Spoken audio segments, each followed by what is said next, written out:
Hey everyone, today on the Consciousness Dialogues, I'm joined by Paul Levy, a pioneering thinker, spiritual teacher, and author whose groundbreaking work has brought the Native American concept of Wetiko into modern psychology and spirituality. Through books such as Dispelling Wetiko, Awakened by Darkness, and Undreaming Wetiko, Paul has shown how this psychic epidemic infiltrates individuals, cultures, and global systems, while also pointing towards the hidden potential within it for awakening. His integration of Jungian psychology, quantum physics, and spiritual wisdom offers a unique lens on the collective shadow shaping our world. So, without any delay, let me welcome Paul Levy. Paul, thank you so much for joining in today. It's an honor to have you. Yeah, hi. No, I'm so happy to be here with you. Thank you, Sarah. Really. Thank you so much. Paul, every profound body of work often begins with a personal story. I mean, a lived experience that cracks, something inside of us. I also had a traumatic childhood that forced me to look inside rather than, looking out for answers on the outside.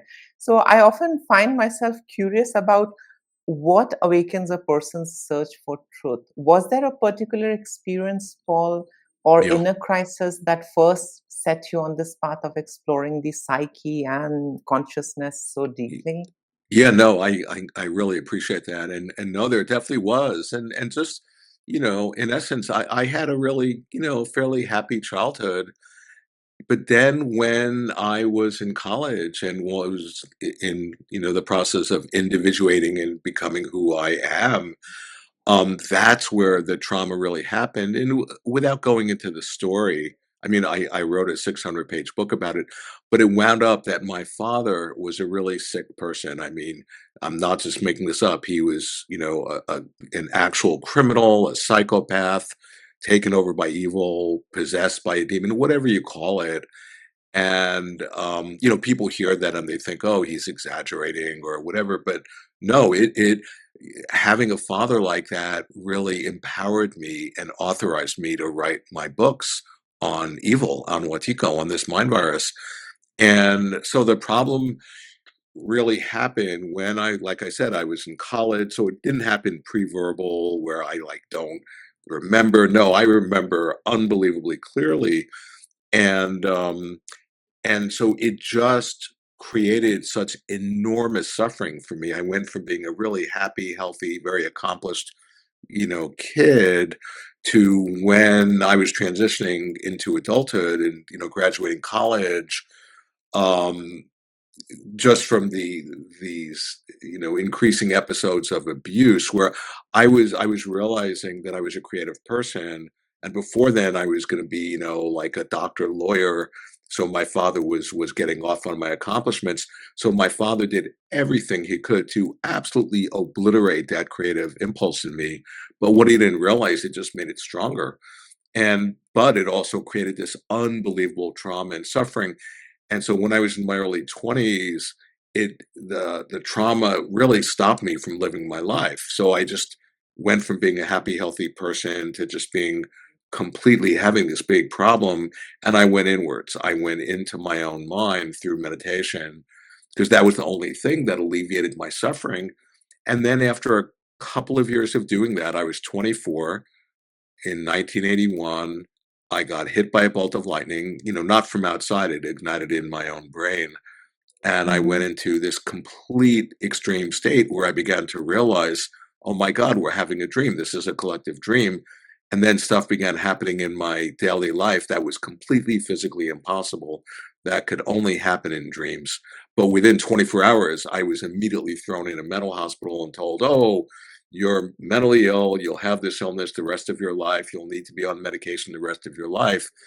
And, and I knew I wasn't crazy there, not for 1 nanosecond did I even buy into that, um, because the experiences that I was having were so clear as far as, oh, that I was awakening to my true nature and I was awakening to the dreamlike nature. But over that next 2 years, between 1981 and 82, I got thrown in, I don't know, 3, 4 other mental hospitals. and always diagnosed as, oh, you have this newly discovered chemical imbalance. And, to just create context, here it is, years and years later, and I have psychiatrists who now pay me money, who are clients of mine. So it's come full circle. But it was very, very challenging. The last hospitalization was 82. And so then I was just dealing not only with the trauma of having, a really, sort of this this negative father I'm who so was sorry. incredibly abusive, but then there was the psychiatric abuse. And so I had to spend a good decade of just going to therapy and making art and connecting with my dreams and doing shamanic journeys and plant medicine and connecting with alchemy and just everything and anything under the sun that was helping me to alleviate the incredible over the top suffering that I had fallen into. And at a certain point in 90, I think it was 94, I began teaching because I had the realization, well, I'm not like enlightened or anything, but I'm a work in progress, like all of us, like the universe is itself. But I had the realization, oh, as a result of this ordeal, I have these gifts that I've discovered as a result of the initiatory ordeal I've been through that actually can help other people. So since '94, I've been teaching. I haven't had to do anything else since, and all of what I'm sharing has come out of my ordeal, which in essence was a real direct encounter with unmediated archetypal evil, not personal evil, but what came through my father. He was just an instrument for this archetypal evil that configured the whole field. Whenever I was trying to illumine the darkness he was acting out, I couldn't believe the field configured itself to protect the abuser in almost like in a supernatural way. And that's when I began to realize, oh, I'm having this revelation. Something is being shown to me if it doesn't destroy me first. And somehow I had a strong enough sense of self to not just be completely shattered and completely destroyed, but to realize that I was taking part in this revelatory process. And that's what's informed my work. Mm-hmm. Okay. Paul, what first made you realize that human suffering and shadow weren't just personal struggles, but a part of something bigger, something larger, Y- something Yeah. collective in nature? What are your thoughts? Yeah. Well, my sense was I went so deeply into my own process out of necessity. I had to because the suffering was so intense. And at a certain point, when any one of us goes into our personal process, to a deep enough degree, you access the transpersonal, the archetypal, the collective. And I began to realize, oh wow, the process of suffering that I'm going through, this is holographically encoded within the non-local field. It's everybody is partaking of it in different ways. And that really, really helped me. It helps anyone when you have that realization because it snaps you out of taking things personally and thinking that you're a person, thinking that you're a separate self. That's what I mean when I say thinking you're a person. We begin to realize, oh, I'm actually interconnected with other people and we're all Mm-hmm. interdependent and interconnected, and there's no separate self to be found anywhere. And that's when you're beginning to tap into your true nature of seeing through the illusion of thinking you exist in a way that you don't, i.e., as a separate self or an ego, you know. Mm-hmm.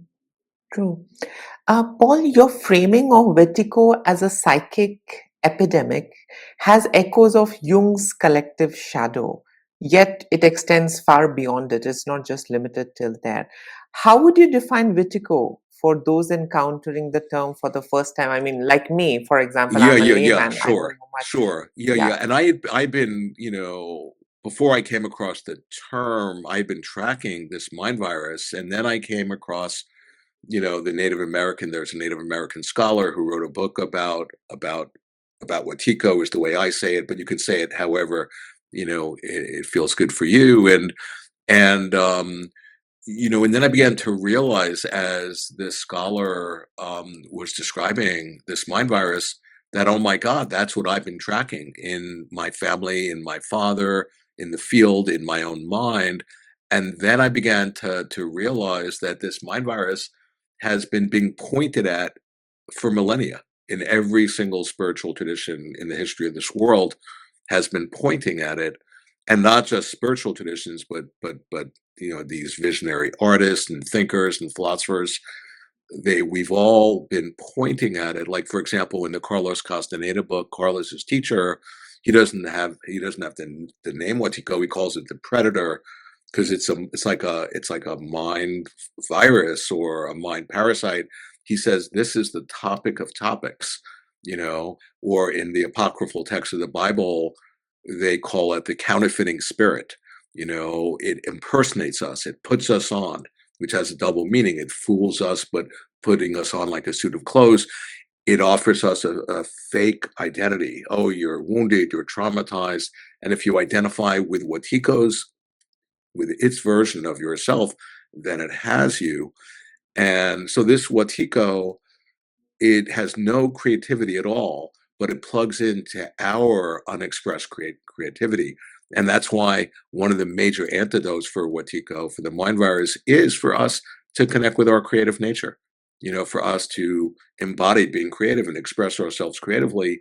Then Wetiko has no food because it has no creativity at all. It's like a vampire that plugs into our life force, and it turns it against us to serve its agenda.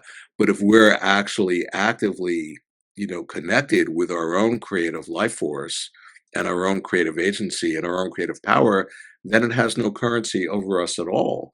But if we are, you see, it works through the unconscious blind spots and through the projective tendencies of the mind in such a way that we entrance ourselves, and then we unwittingly identify with who we're not. We forget who we are.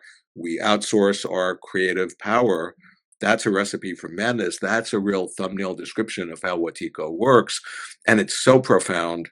I mean, it's at the bottom of the insanity that's playing out in our world. And people hear about a mental virus, and they think that sounds so woo-woo. Well, all that means is that the origin of the collective madness and the solution is to be found within our psyches. And where else in the world could the origin and solution of our collective madness be found but within our psyches?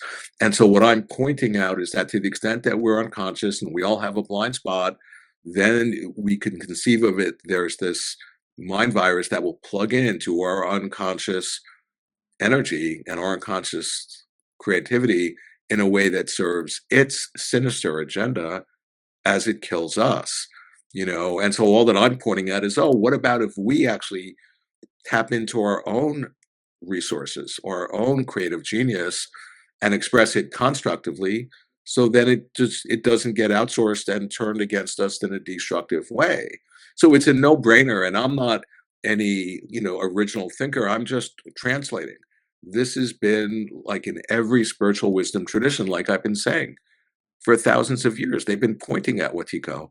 And it's at the point now where it's absolutely necessary for us as individuals and as a species to become aware of this, because if not, then we're fated to destroy ourselves, which is, evidenced all around us.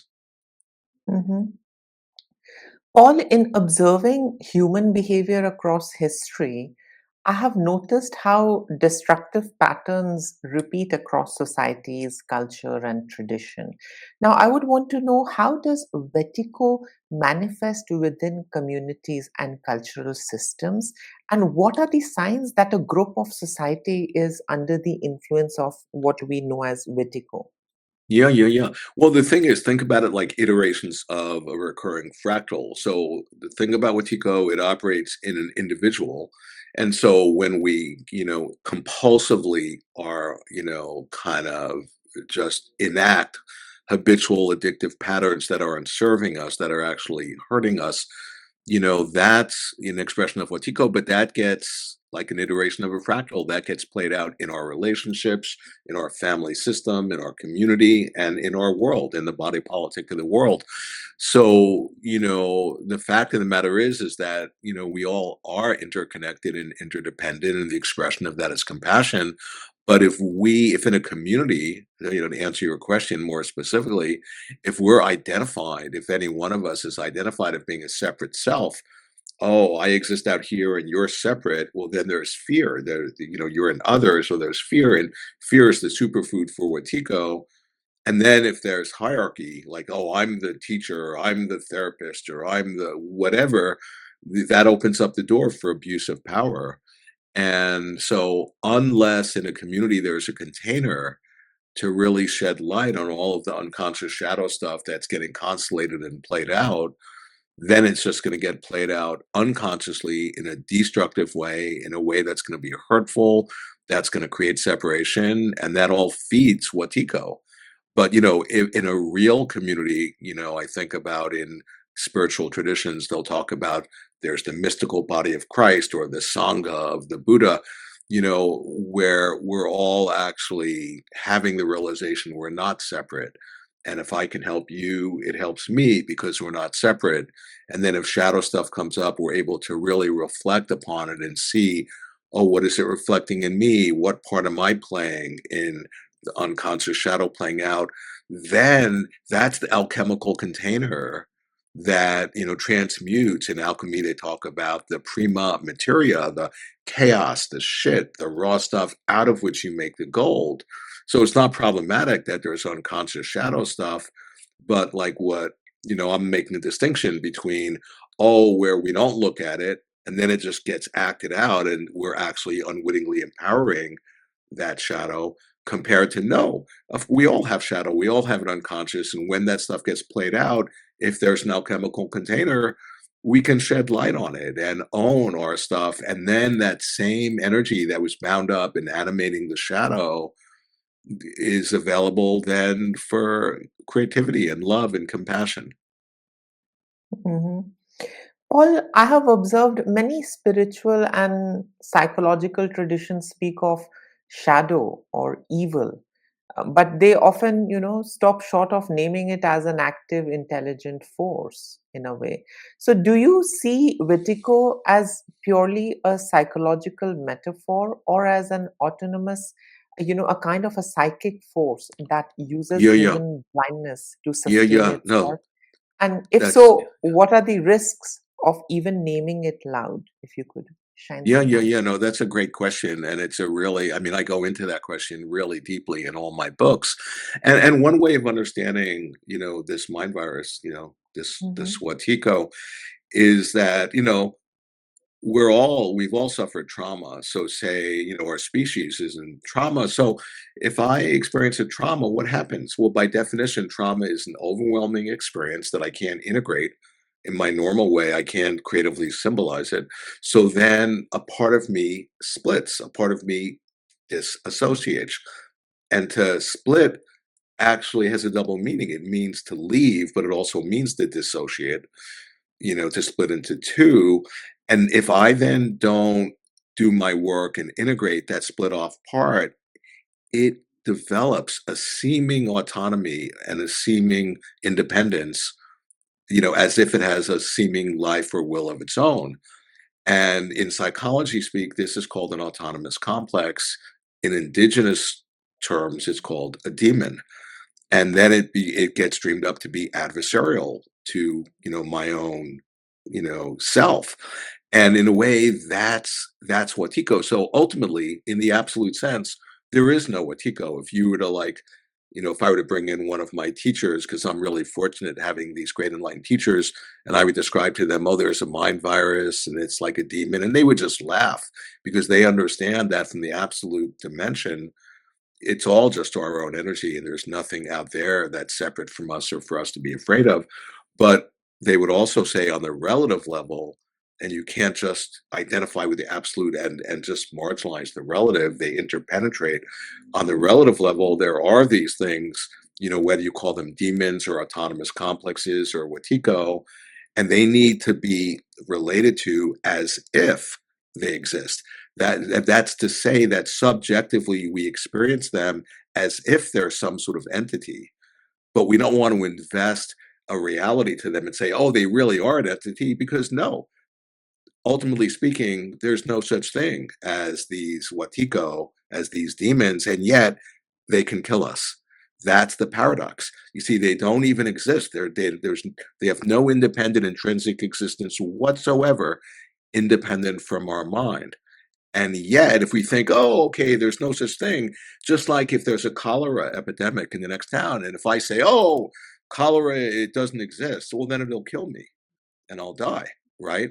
So I have to take the precautions. So we have to deal with the relative level of reality and, and do our inner work. And I'm pointing out in my work that Wetiko, it's a quantum phenomena. And what I mean by that is that holographically encoded within Wetiko, it's in a superposition of states, to use a quantum physics term.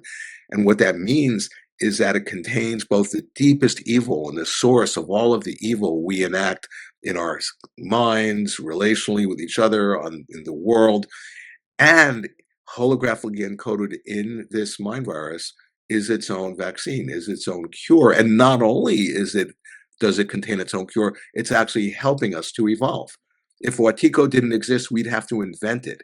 It's helping our species to evolve. It's the greatest catalyst for human evolution there's ever been. But if we don't have the recognition of that aspect of it, then it'll just assume its program function and destroy us, you know? And so yeah, that's why I've written so many books about it, because it's not easy with language, which typically exists in third dimensional space time and has duality, like something is this if it's not that. Well, Watiko is a higher dimensional, phenomena, and it's very much like, in psychology, they talk about archetypes, or in physics, they talk about atoms. Well, no one's ever seen an archetype. No one's ever seen an atom. We infer their existence by their effects. In the same way, no one's ever seen Watiko, but we can infer that there's something called Watiko, whatever name we call it, by its effects in the world and in our relationships and in our minds.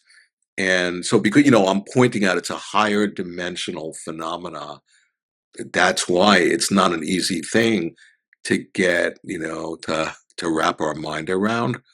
But what I'm pointing out, I'm trying to help people to see it, because when you see it, you take away its power and you become empowered.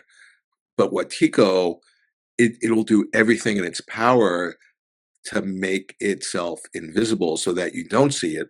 If you remember, I'm saying it works through our blind spots. It works through our unconscious. It works through the projective tendencies in the mind. And what I'm pointing out in my work is, okay, but when you begin to see the fingerprints and the spore prints and the footprints, you begin to track it and you begin to see how it works in your mind and how it works, in the environment and in the world. And by doing that, guess what? You empower yourself and you connect with your own creative agency and your own creative genius. And what I'm really after is connecting with other people who are also awakening to this, and then getting connected together, getting in phase, getting in sync. That's where we can really, what I call, we can conspire to co-inspire each other. We can activate our collective genius, and we can dream ourselves awake. And that's radical and that's evolutionary, that, encoded in this Watiko psychic epidemic or collective psychosis, it's actually spurring on the evolutionary capacity of humanity. But only if we recognize what it's revealing to us. We need to recognize that. If we don't recognize it, we're doomed. It'll kill us. What I understand, Paul, is that you are describing Wetiko as both poison and potential cure. Right. Now, and now I would want to know, how can we face Wetiko so that it can be used as a doorway to our evolution and awakening, rather than simply a descent into pathology. What are your thoughts? How would you explain this to individuals who are very new to this idea, to Yeah. this concept? Yeah. Well, on the one hand, like on the it involves really coming to terms with evil. That's one of the reasons I really appreciate certain teachers like Sri Aurobindo or Rudolf Steiner or Jung. They're actually talking about the profound importance of shedding light on evil compared to like the love and light. A lot of new age, you mention evil, they run out the room going, oh, there's no such thing as evil. But by turning a blind eye, they're unwittingly Mm, feeding it, And so on the one hand, that involves having a strong sense of self, because it can be shattering. I was fated to have a face-to-face encounter with archetypal evil, and it destroyed my whole family. It killed my mother. I got excommunicated because I was pointing at it. And yet I was strong enough to not just be destroyed by the experience. And so on the one hand, we have to really cultivate our sense of self. And a key part of that, because if we look at evil directly, at archetypal evil, just like in mythology, if you look at, like, somebody like archetypal evil directly, you'll turn to stone. But the idea is you can see its reflections and you can track it and become more familiar, not only with how it works out there, but how it works inside of you via your unconscious reactions, and then we then unwittingly act out evil, compulsively. And that's really important thing to see. But, when I'm talking about developing a strong sense of self, when you really unfold that, what I'm really talking about is connecting with your nature, with your true nature, whether you call it your Buddha nature or, Atman or the higher self or the God within. There are a lot of names for the same thing.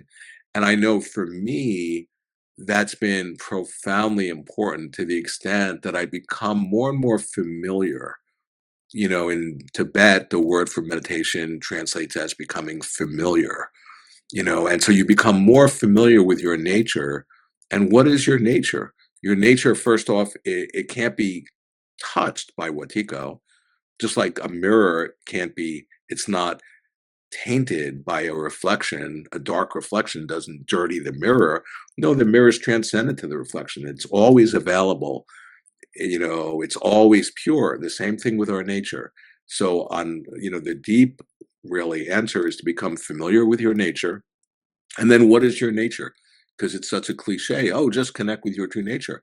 Well, I point out your nature, our nature by its nature is creative. And so to the extent that we realize our nature is the extent we embody being creative and express ourselves creatively. And the more we do that, the deeper we realize our nature in a positive feedback loop that creates light in a world that's filled with darkness. And also, what is our nature? Our nature is love. Our nature is compassion. That's our true nature. And so when we really establish ourselves, in our nature as being creative, as a loving, compassionate, just a good-hearted person with an open heart, then that's really the best protection with reference to whether you call it Wetiko or the mind virus or evil or whatever. And one anecdote that falls in my head, one of my teachers, this great Tibetan Lama, was staying with me,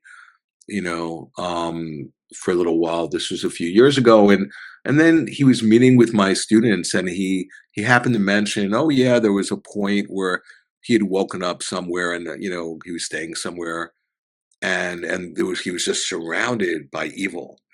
And then he just went on and began talking about something else. And I stopped him and I said, wait a second. What did you do when you woke up in that bedroom and surrounded by evil forces? And he looked totally shocked that I asked him that. And his answer was, well, what do you think I did? I prayed, you know?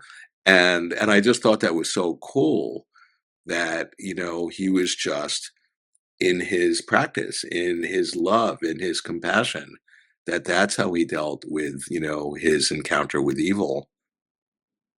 mhm. All projection is very central both to individual psychology and to the dynamics of Wetiko. I would want to know, how does projection serve as the engine of Wetiko, and Yeah, what yeah. does it take to reclaim what we unconsciously project onto others? What are your Yeah, yeah, yeah. thoughts? So I want to just point out, like projection, it's a thing in that it's a natural and a peculiar sort of propensity of the human psyche, Mm-hmm. and So it's not something abnormal. One way of thinking about it, if I'm unconscious of something and I'm unconsciously identified with something, the only way I can become conscious of it is to project it outside of myself and to see it out there. And then, typically people then see it out there and react to it. But what's important is the next step, which is to recognize that what you're seeing out there is reflecting, like a mirror, something that's in you, and that's to own the projection.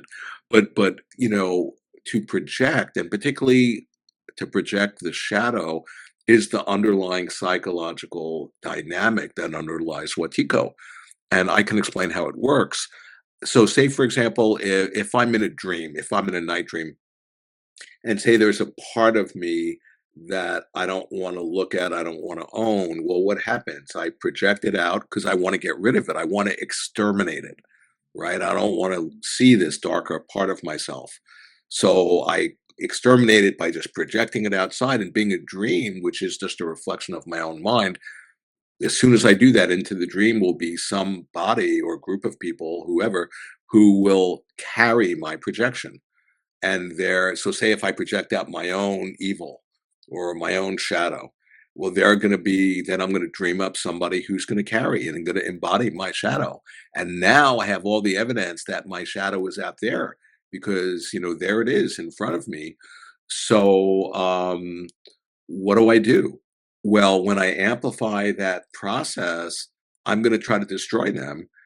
And what am I doing by doing that? I'm actually enacting my initial inner process of trying to exterminate my own shadow.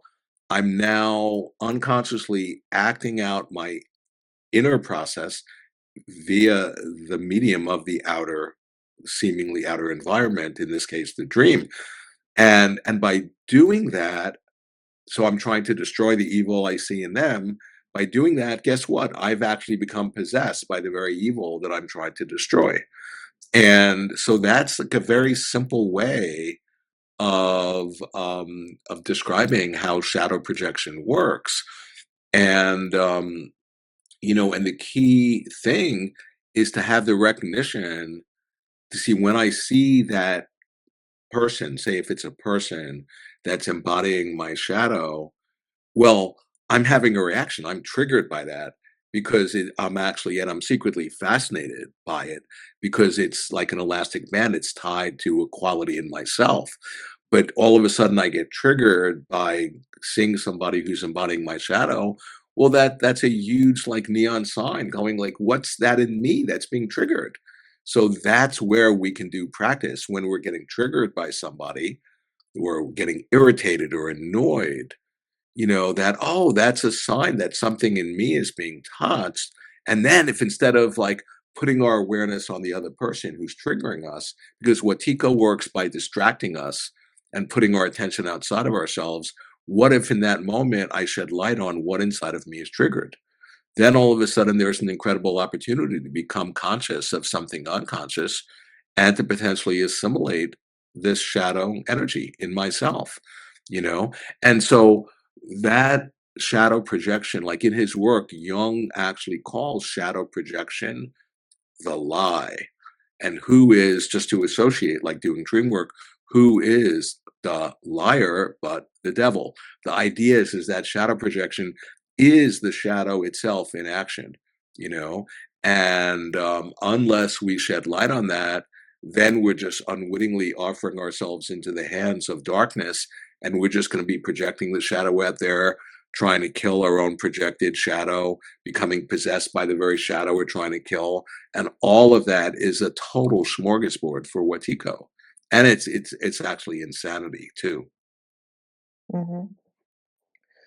Paul, I mean, based on the conversation that we are having regarding Vertigo, I personally had this realization now a while back, is that media, politics, economics, every domain seems to be infected with Vertigo, if I'm not wrong. I mean, I would want Yeah. to know your thoughts.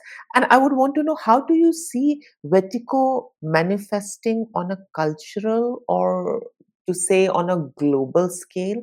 And Yeah. what are the dangers that emerge when institutions embody this, kind of a psychic blindness? What are your thoughts, Paul? Yeah. No, totally. Well, you're absolutely correct about that. Wetiko has infiltrated and insinuated itself into, Mm, you know, all of our institutions, media, financial institutions, culture. It reminds me, I had this incredible dream just a couple nights ago. And in the mhm, dream, I was in a house and there was this guy who kind of went crazy and he like pushed a button and all this poison gas started coming, you know, into the whole house. And so me and a bunch of people in the house ran out, and I immediately saw there were all these sprinklers all over the whole planet, as far as the eye can see, that were also like instead of water coming out of them, like to sprinkle to make a lawn green, it mhm, was poison, and there was poison was everywhere. There was nowhere that poison was not. And as soon as I saw that, I realized I was dreaming and became lucid. And I realized, oh, this is a dream. This is my own energy. My task is how can I transmute, alchemically transmute this poison into blessing, into something positive. And then I woke up and then I realized when I worked on that dream, oh my God, that was, yeah, my own personal, process. And it was the collective process. That was like all of our species dream in a sense, because yeah, we are in that situation of that. It seems that darkness is taking over our world. But if you have the realization of your nature, of the dreamlike nature, of the dreaming nature of the universe, then all of a sudden you have this incredible capability to transmute that darkness into something positive, into something healing. And so, in a way, that's our job. That's what we've been tasked to do in this moment in time. And yeah, no, and part of what happens is that it's profoundly important for us to be in touch with our hearts, with being, just this good-hearted, this human being.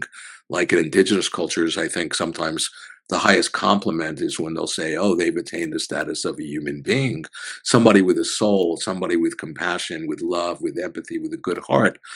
And because what Watiko does when, you know, it its strategy is to install itself into our mind so that it thinks for us, and we then become like an automaton.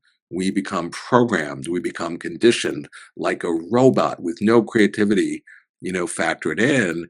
And that's what's more and more happening when you see people who are just, imbibing social media and then the whole algorithm thing and the whole mind control with the propaganda. And we just parrot the algorithm thinking, oh no, I've done my own research, when meanwhile you've just been mind controlled by the mainstream media and have no idea. And so the idea, what I'm pointing out is, what if you actually cultivate the ability, the faculty of being able to discern, to think for yourself, to look out of your own eyes instead of seeing the world through the imagined eyes of others. And, to cultivate your awareness, to cultivate a good open heart filled with love, to be a human being. That I think that is, I think one of the most important strategies of having to deal, because Watiko is a collective psychosis, and we are completely in the middle of a collective psychosis. It's unbelievable to me that it's every day, it's not on the headline of all the media. Humanity's gone insane. We're suffering from a psychic epidemic. There's no one talking about that because it's become like this normalized thing. And so here I am, and I'm supposed to be, oh, Paul's just crazy. He was thrown in mental hospitals and is diagnosed. Yeah, well, I'm the one who's saying, hey, our species has gone insane. And I was beginning to wake up to the dreamlike nature. And, thankfully, it didn't kill me when I had that realization, because psychiatry, if I would have agreed to their treatment, I would have been on pharmaceutical psychiatric drugs for my entire life. It would have killed me.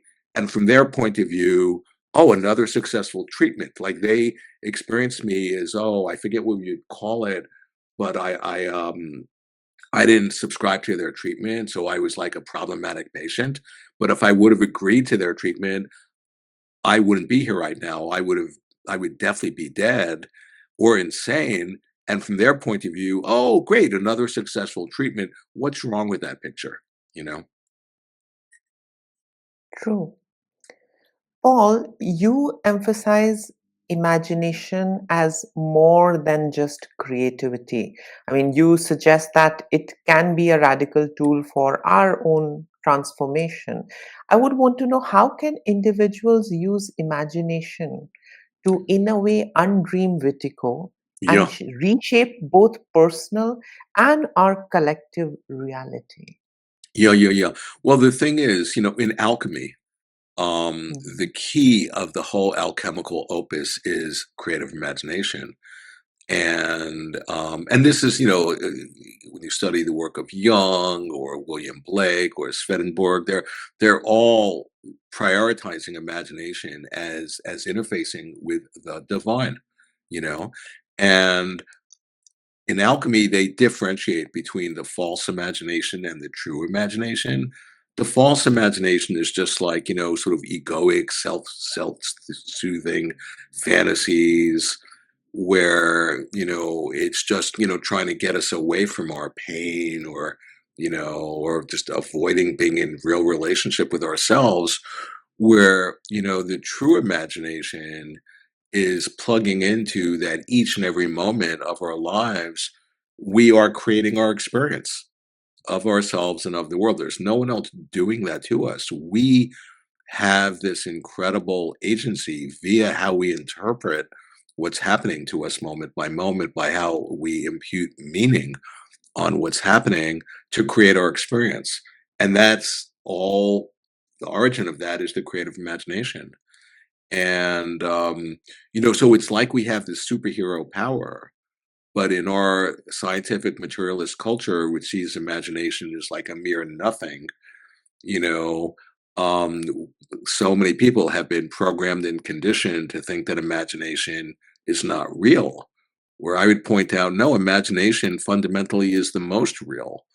And, you know, another way of thinking about it is that in this moment, like all of us, I think about myself. I'm here and I'm experiencing, this whole sensorium of experiences. I'm hearing sounds, I'm seeing stuff, I'm feeling my body, I'm feeling whatever pain or pleasure or whatever. Well, where is that happening?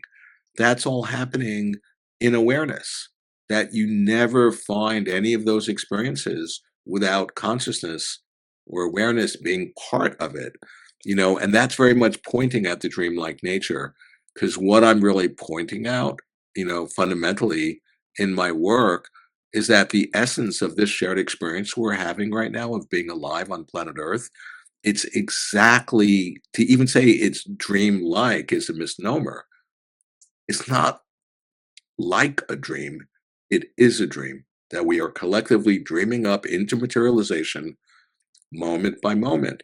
So you can say this isn't like dream-like. It's a dreaming universe. It's a verb. It's not just something that's static.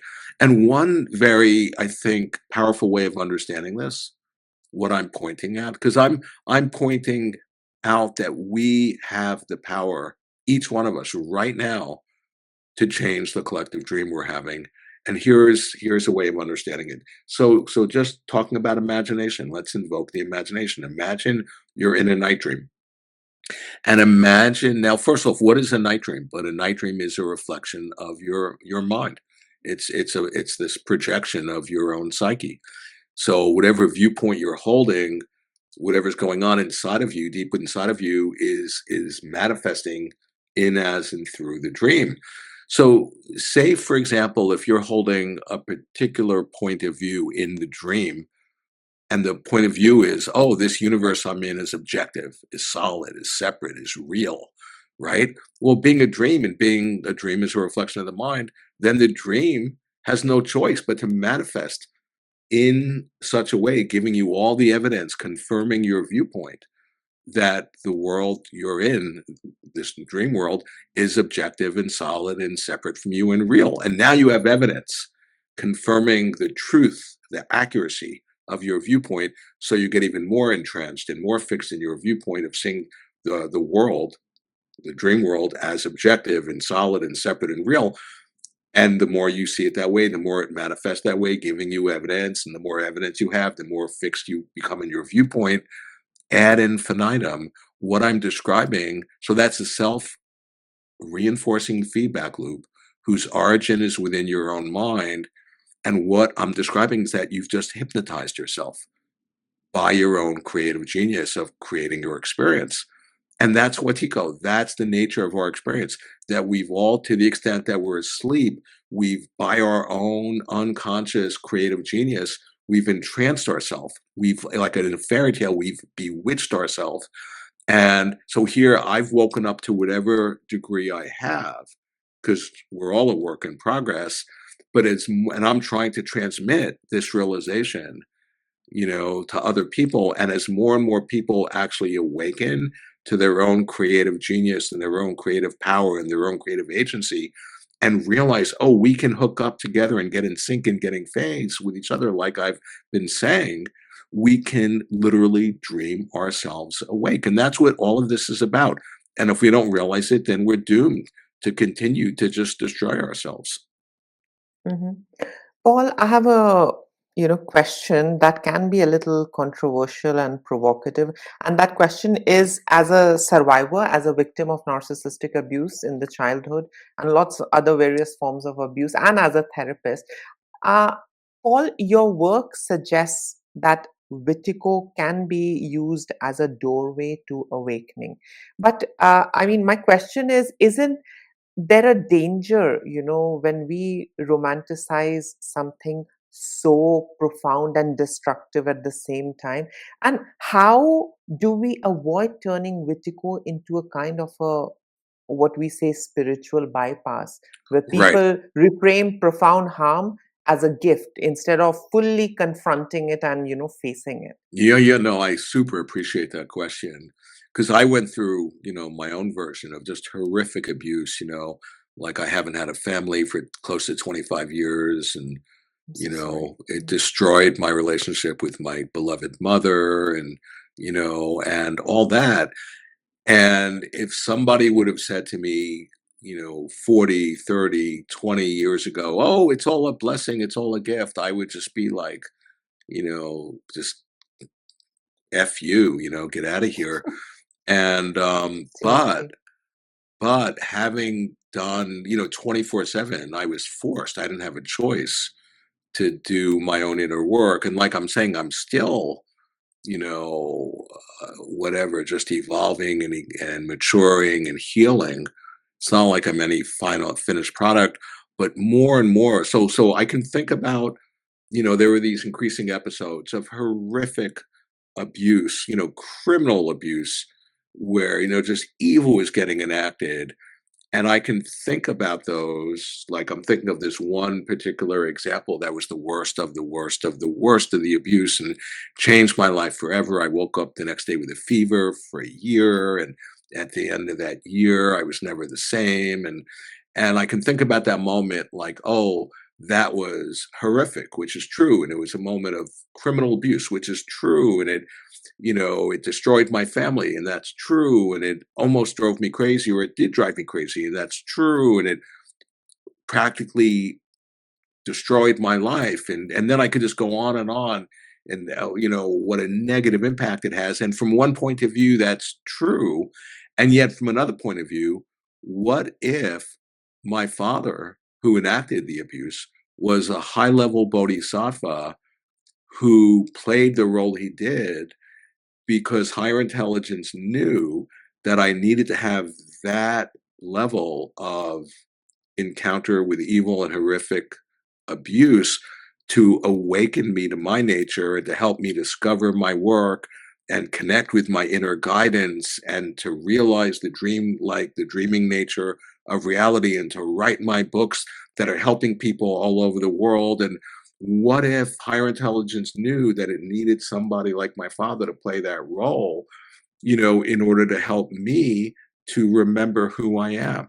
Well, I can view it from that point of view, which is positive, or I could view it from the negative point of view. If I view it from the negative point of view, oh, it ruined my life, well, then I could be fated for the rest of my life to be victimized by what happened.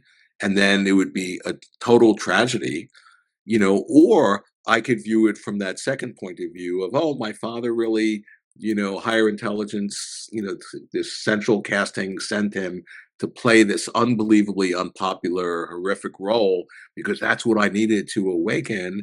Well, if I see it from that point of view, well, then it's actually helping me.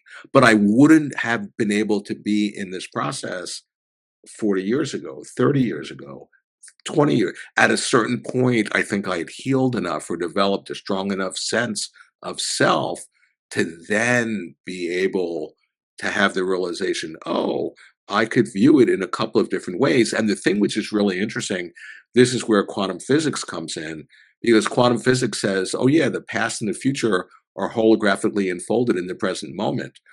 And that when we think about what happened in the past in this present moment, we're not just remembering what happened in the past like it's already finished. No, the very moment, the very act of thinking about the past in this moment is actually influencing the past. The past isn't finished until we know its future in the terms of the present, which is where we're at now. So the way we think about the past actually is affecting what actually happened. Now, to bring that back to my process, okay, so what actually happened? This was on Thanksgiving night, 1978. What actually happened? Did my father just, act out this abuse and it did all these horrible things? Well, from one point of view, yeah. Or did my father enact this horrific abuse and it helped me to awaken? Well, if I choose the first or the second, it really determines what actually did happen in the past by how I interpret it in this very moment, in the present. And this is exactly why in shamanism they say a shaman can go back into the past and change the past, which affects us in the present moment. And quantum physics, it's showing that this is actually what happens, that we have this incredible, like this 0 point of tapping into our true power, which only can be found in the present now moment. And by doing that, we're actually influencing both the past and even the future. Mm-hmm. True. Paul, your work draws deeply from indigenous, perspectives on Wetiko, which actually carries a lot of wisdom for our time. What can indigenous teachings about Wetiko offer us that Western psychology often overlooks? And how might this, how might integrating these perspectives guide, collective healing? What are your thoughts? Yeah, yeah. Well, I mean, indigenous teachings really have to do with just being connected with our nature, and our nature is one with nature, with Mother Nature, with the planet, with the earth and the sky and the trees and animals and invisible beings and all that. So all of a sudden, it's to realize the interconnected web of life and that we're part of it. And in a way, we're like these stewards, of our home, which is planet Earth. And so instead of seeing, the earth in a way like, oh, how can I exploit it and get the most minerals or gold or, and this or that, it's like, no, we need to live more in harmony with each other and with nature and with our nature. And you know, the other thing too is that indigenous cultures, at least I imagine, see our life as a spiritual experience. They're connected spiritually in a way that The typical modern Western scientific materialist person is not. They tend to just poo-poo spirituality. Mhm. But spirituality, I mean, I think about quantum physics, where, I've written a whole book about quantum physics, and I'm pointing out that it's unwittingly promoting itself to be a spiritual path because it's shedding light on who are we. Because just if I could say a word about quantum physics, is that, in a sense, it's proven that there's no objective world out there. Before quantum physics came in the world, we thought, oh, we're just observing the world and trying to understand this separate objective world.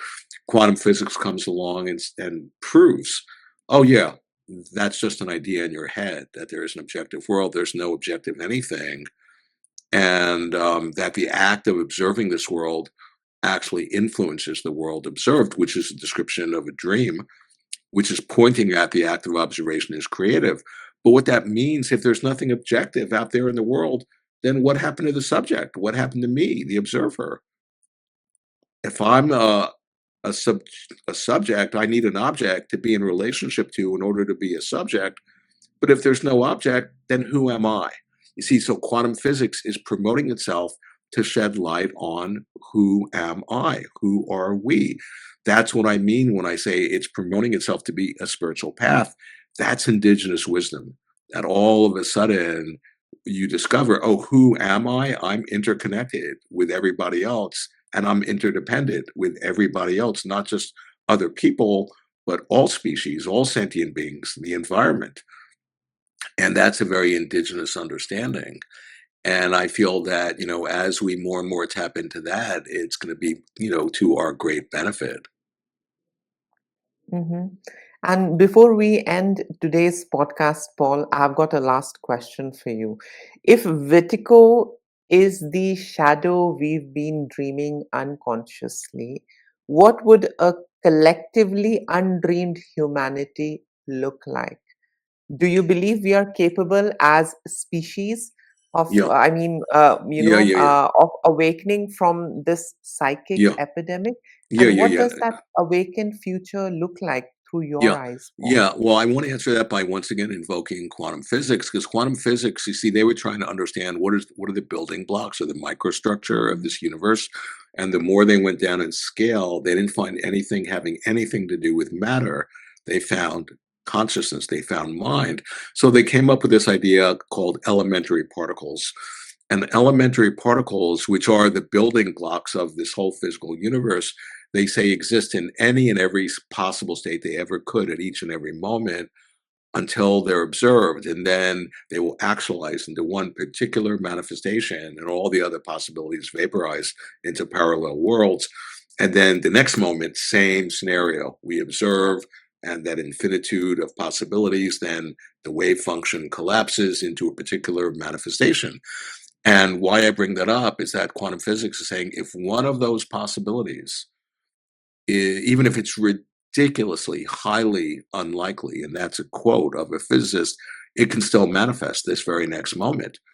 And to bring that home, what that means is that if one of those ridiculously highly improbable possibilities is that humanity, that sufficient number of human beings could awaken in time to avert the impending catastrophes that we're creating, quantum physics is saying that's completely, totally within the realm of the possible. And so then if you're not envisioning that, then what in the world are you thinking? You know, and if you're like pessimistic and filled with despair, then you're actually part of the problem. You're inviting, a future that's going to confirm your viewpoint of it being, just a nightmare. So the final answer is, what does that look like when enough of us actually awaken and connect with each other? And I can Mhm. only imagine. I think we all can. But once again, that circles back to the profundity of the creative imagination. We're having a collectively shared dream. This universe is a dreaming phenomena where all the dream characters are dreaming too. And once enough of us wake up to that, to our nature, then all bets are off. And I can easily imagine, though, that we can actually having the recognition that, oh, we're not separate, we're interconnected. I depend on you for my well being and vice versa. Then we can actually have the recognition that we're all on the same side. Then we can love each other and cultivate compassion and create something that actually serves all of us. And that's quantum physics says that's completely within the realm of the possible. And I'm kind of, I want to be a spokesperson for that. Mhm.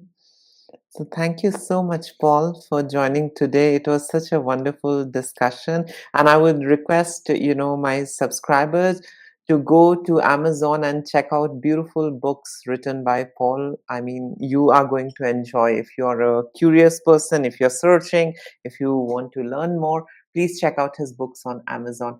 Paul, thank you so much for joining today. Sure. It's really my pleasure. Thank you so much, Sarah. Really. Namaste. Thank you.